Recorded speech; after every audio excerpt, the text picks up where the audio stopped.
What is going on, Colts Nation? Welcome back to another episode of Bring the Juice. Your guys, Derek and Cody with you, and of course, Indy making a special appearance there as well. But guys, big news around the NFL today, and we got to show you this real quick. NFL's news here. The Bengals are granting all-pro defensive end Trey Hendrickson permission to seek a trade. Trey Hendrickson replied with this news saying, "It's been an honor and privilege to represent Cincinnati over the last 4 years, and I love this city and organization, and I'm glad to be allowed to explore my options." So, Cody, news was that the Bengals and Hendrickson were not close on an extension. It is his last year on his deal that he had from previous, and obviously was looking for an extension number. And clearly, with the production that matches with Hendrickson, on top of they have to pay Jamar Chase and they have to try to figure out a contract for T. Higgins, they were not able to find a number that would work between them and Hendrickson. So, first of all, what's your reaction to Hendrickson being allowed to seek a trade, and your thoughts on if Indianapolis can make it happen? Yeah, I mean, I think it is a little bit surprising considering he is the NFL sack leader, that he would be potentially on the move, which is crazy to think about. I mean, that doesn't happen a whole lot, Derek, that the leading sacker in the NFL gets traded the following season. So I think Jared Allen was maybe the last guy that happened to. So it's been a long time since that happened. As far as Indianapolis goes, I know some people have kind of expressed some doubt on if this would actually be a realistic move or not. I will say this, Derek, the Colts would definitely have to do some things in order to make it happen. They'd have to probably cut some contracts, maybe include some players in that package itself to make that happen for Trey Hendrickson. I mean, Derek, he's 30 years old.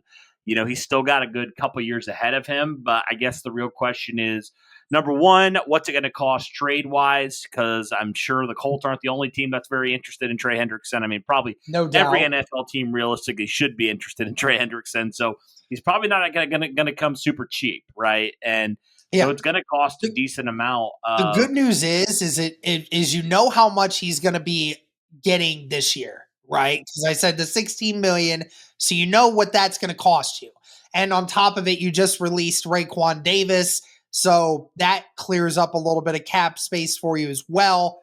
The number for this year is not what's concerning. It's the extension number from going forward.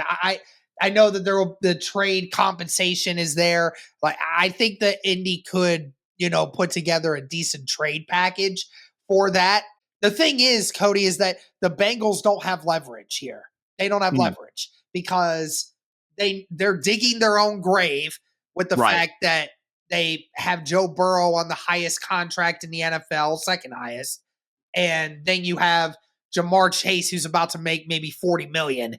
And then T. Higgins is costing you 26.5. So there's not a lot of wiggle room. The Cincinnati Bengals don't have a lot of pull in this. You could probably steer away from having to give up your first. You might have to give up a little bit more on the backswing, maybe. But I think Indy has all that we can use to make this happen. I 100% believe that we can.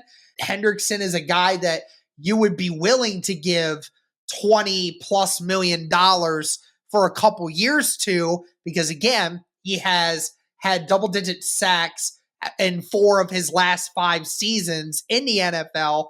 And obviously these last 2 years, 2023, very close to being a sack leader. 2024 was the sack leader. So, and I mean, go into it, Cody. I mean, the defensive coordinator now, Lou Anarumo, that was his guy. He's been there for 4 years. He's known Lou Anarumo very well. So now it fits right in. You get it, and that is exactly what the kind of move that you want to make for your defensive coordinator, making the big splash play to get a guy that not only does he know, but is also at one of the best in the league at getting to the quarterback right now. That makes all the sense in the world. Yeah, and Derek, I know we talked about, I don't know if it was where it was, but I know that we've talked about it before and we've seen it before. You've heard Trey Hendrickson's comments on Lou Anarumo, his high praise of Lou Anarumo and what he believes he could be. So, you do wonder, does that give the Colts an inside track? Again, Derek, you think about all these defensive ends that the Colts have.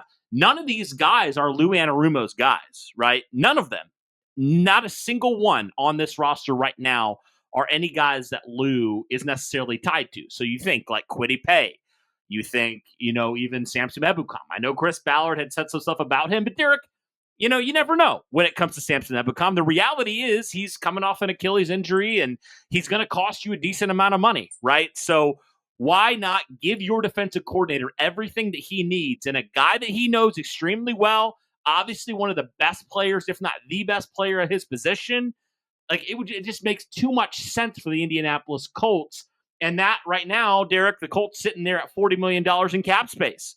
That's before even doing any of that other stuff they might do or probably should do. Hey, So it just makes a ton of sense there for the Colts to go that way. And, I was kind of thinking about this the other day, Derek. Actually, I was just thinking about this earlier today, actually.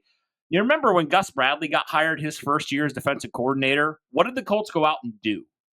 They went out and got his guy in Yannick Ngakoue. They got him a player that he knew very, very well from his time with the Raiders, and they brought him in. And I'm not saying they're going to do that necessarily because Yannick Ngakoue versus Trey Hendrickson, completely different, and it's going to cost more.